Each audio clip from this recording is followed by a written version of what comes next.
Salut à tous. Il y a quelques vidéos, j'ai fait la promotion d'un jeu du nom de The Last War. Ils ont décidé de me recontacter pour tester leur bêta avant la sortie de leur token, donc je vais vous montrer tout ça. Avant de se lancer dans le test, il est toujours bon de préciser que ce n'est pas un conseil d'investissement et qu'avant de vous lancer tête baissée dans un bon vieux FOMO, il est toujours intéressant de faire vos propres recherches sur le sujet. Ceci dit, le token de ce Play to Earn a été audité par la société allemande Solid Proof. Bon, est-ce que cette société d'audit c'est la Deutsche Qualität? Ça je sais pas trop. J'ai pas trouvé trop d'infos sur eux sur le net. En attendant, ils ont trouvé aucune faille critique sur le projet The Last War. The Last War, c'est un jeu de gestion de village en ligne mélangé à de la stratégie hébergé sur la Binance Smart Chain. Le joueur aura deux possibilités, la campagne PvE dans laquelle il devra affronter des hordes de créatures PNJ et de l'autre, vous pourrez facilement l'imaginer, le PvP. Au fil de l'évolution de votre village, vos récompenses vont elles aussi augmenter. Pour jouer, il faudra seulement acheter un héros qui sera donc votre NFT. Le jeu sera à terme jouable sur PC et sur mobile. La bêta que je vais tester n'est pas la version finale. L'ensemble des designs et des mécaniques sera amélioré avant la sortie du jeu. Elle est plus là pour découvrir plus en détail comment fonctionne le jeu. Chacun des personnages possédera sa propre rareté et ses propres caractéristiques. Certains auront même des bonus comme des productions plus rapides,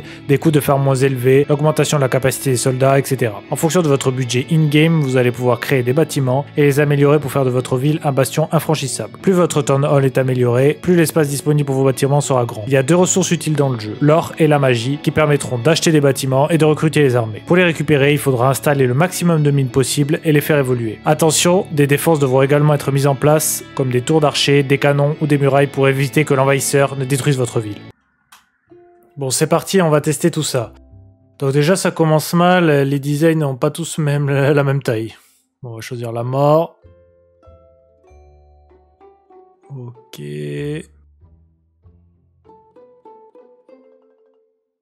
Ok, donc menu classique.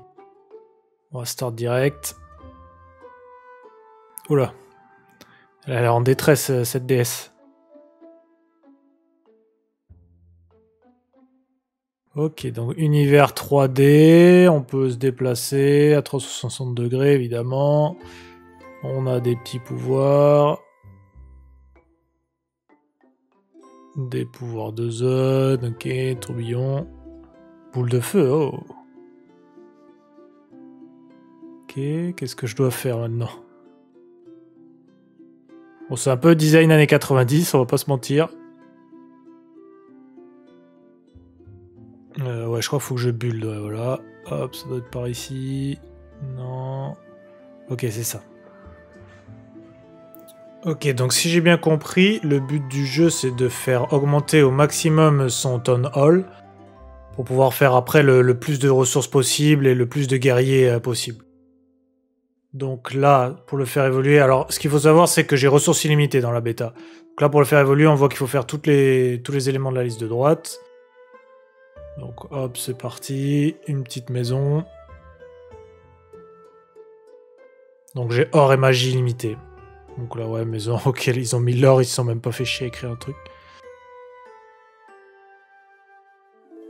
Ok, donc ça, c'est les différents objets pour avoir des ressources. Donc là, je crois qu'il faut que je fasse un de chaque pour pouvoir faire ma baraque pour faire mes soldats. Ok, donc là, elle a l'air bien buggée, la mine. Hop, bon, on met les différentes ressources. Donc ça, c'est pour farmer de la magie, et le premier, c'est de la mine, c'est pour farmer de l'or. Mais bon, là, elle a l'air buggée, elle veut pas se construire, j'ai l'impression. Je vais essayer de la supprimer. Ça marche pas, bon. Donc après, ce qui est bien, c'est qu'une fois que tu as créé tes trucs, tu peux aller voir en vue 3D, ton petit village, etc. Bon, c'est sympa, ça rajoute un petit côté fun. Donc, on va continuer à créer. Donc là, j'ai créé ma baraque pour faire mes soldats. Hop. Donc là, on peut les envoyer. Je peux en faire 20, là, si vous voyez les trucs à droite. Alors là, j'ai mis un peu en accéléré pour pas que vous galériez à avoir toutes mes constructions. Donc là, j'en ai fait au taquet. Je fais tous mes petits soldats. Et là, je vais faire en sorte de faire des structures pour passer niveau 2. Donc hop. Bon, j'ai fait ça vraiment à l'arrache, comme vous pouvez le voir. Hop. L'essentiel, c'est de passer niveau 2 pour pouvoir créer les nouvelles ressources. Enfin, les nouveaux soldats, plutôt. Donc, allez, on bouche les trous. Hop. Bon, ça met un peu c'est du délai, en fait, quand il y a les bugs. Hop, je crée ce qu'il faut construire. Et là, on peut voir, bam, niveau 2. Niveau 2, donc voilà, il faut tout repasser niveau 2 pour passer au prochain. Donc on va passer à la phase de combat. Alors on peut choisir l'endroit où on va combattre. Donc ça, c'est les unités qui sont présentes sur place. Allez, on attaque.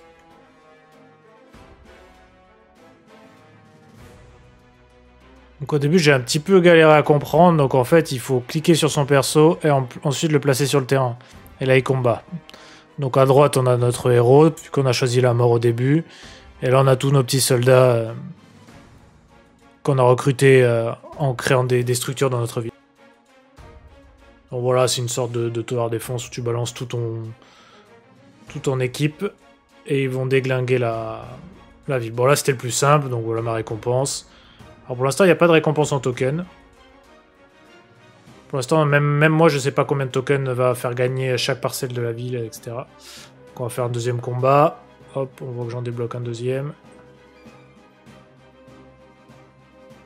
On va tester un deuxième combat.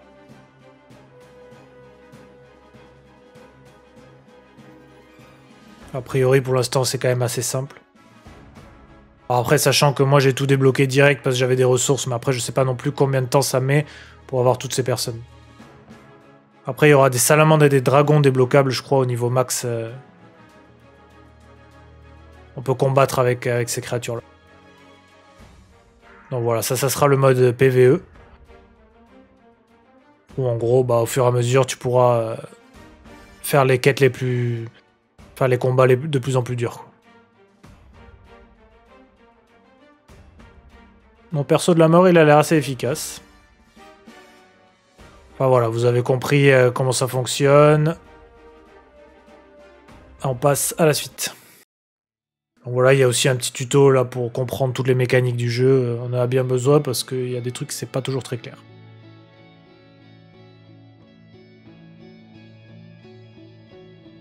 Pour résumer un peu ce test, on peut dire que c'est plutôt cool que les jeux tendent enfin à proposer un peu de gameplay, même si ici on a eu quelques bugs. Je trouve ça cool de pouvoir créer sa ville plutôt que seulement cliquer sur un bouton chaque jour comme la plupart des play to earn. C'est dommage que la bêta n'offre pas la possibilité de se battre, j'aurais bien utilisé mes pouvoirs pour tester. Par contre, il reste du travail sur le côté design du jeu. Pour un jeu sur navigateur ça passe, mais il y a quand même quelques lacunes pour un jeu de 2022. C'est dommage aussi qu'ils organisent leur pré-sale sur PinkSale, c'est un launchpad pas très réputé pour sa fiabilité. Si toutefois ça vous intéresse de participer à la pré-sale, je vous mets le lien en description. Elle commence demain, vous allez pouvoir payer en BNB et si j'ai bien compris, un BNB vous donnera 4000 TLW et vous obtiendrez 40% de cette somme à la sortie du token, puis 2% tous les 3 jours, jusqu'à ce que vous atteigniez les 4000 évidemment. Je suis en contact avec l'équipe mais je ne peux évidemment pas garantir leur fiabilité, donc faites vos propres recherches comme d'habitude. En tout cas, on se retrouve lundi pour une vidéo à l'ancienne.